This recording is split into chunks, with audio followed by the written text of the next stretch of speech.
Hi, I'm Golf Magazine Top 100 Instructor Tom Stickney. Today in our Trackman educational series, I want to talk to you about spin axis. Now, spin axis basically tells us how much the ball is going to curve.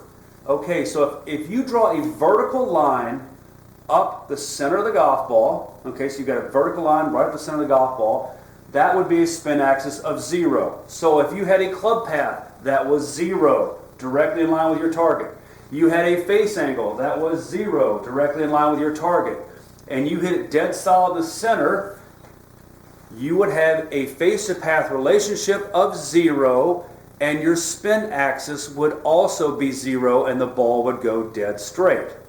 Now, when the face-to-path relationship changes, okay, if the face-to-path relationship is positive, meaning the path is left, the face is right of the path, that ball should move left to right. When the ball moves left to right, the spin axis should follow suit if you hit it in the center. So whenever you see a positive face-to-path relationship, you will hope that you will see a positive spin axis. If you see a negative face-to-path relationship, which means the ball is going to move right to left, you would hope you would see a negative spin axis. Now, your spin axis can be altered by impact point. Remember, if you hit it on the toe, it's going to tend to move more left. You hit on the heel, it's going to tend to move more right.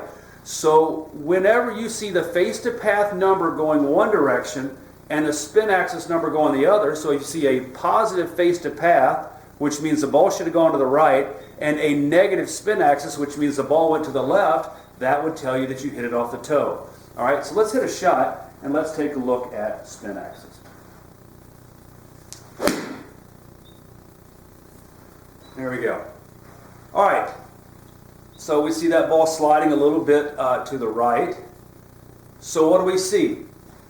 The club path was left, face angle was right of the path by 5, 6.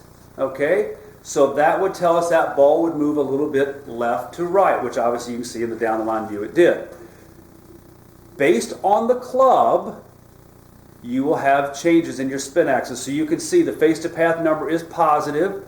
The spin axis is also positive, which told me that that ball did not move very much left to right. The higher the spin axis number, the more the ball is going to move left to right in this case. Now, loft plays a big part of this. Okay, the more loft I have, the more face-to-path relationship. The more the face-to-path relationship has to grow to create a spin axis that's enough to curve this ball offline. Hence, that's why it's harder to curve your sand wedge and easier to curve your driver. So all I want you to understand about spin axis is that whenever you see a spin axis that matches up with your face-to-path, we know that that ball was hit pretty centered. Now, what if we saw that face-to-path at 5, 6, and we saw the spin axis at 20? Well, obviously that would tell me that I hit it off the heel, because the face-to-path relationship of 5, 6 with the 6 iron wouldn't be enough to cause a 20-degree spin axis of the golf ball unless you hit it a little bit on the heel. All right, so let's hit another shot. Let's see, I'll try to draw one. Let's see if I can get it to go the other way. Maybe I can get one off center so we can see what goes on. All right, so we see that ball's going to the left. Okay, so we see the path is to the right, 5, 5. We see the face is left of the path by 4 degrees. And we see a spin axis of 13, 7. Okay, now this is a pretty interesting example. My face-to-path relationship on the one previous, let's take a look at that, was 5 degrees. There was a 5-degree differential between the face and the path, and the ball didn't move very much left to right.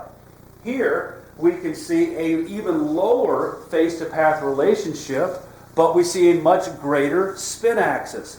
So now what we see is, even though I hit it, my face-to-path number was pretty decent, and that ball shouldn't have curved that much, when I hit it off the toe a little bit, it exacerbates the spin axis of the golf ball. And that's the reason why you have to correlate face-to-path and spin axis, because you have to make sure those things work together so you can understand how solidly you're hitting the golf ball. So the spin axis number is correlated to face-to-path, but heavily influenced by horizontal gear effect. That's why you need the Dr. Scholl's in your lessons, so you can understand the trends of where your students hit on the face, so you can understand what they need to do. Because you can have perfect face-to-path numbers like that to hit a nice little baby draw within reason, and if you keep hitting it off the toe, the guy's going to keep missing it to the left, and he's going to have some problems. So you as the instructor or you as a player needs to understand that that is not a face-to-path issue problem.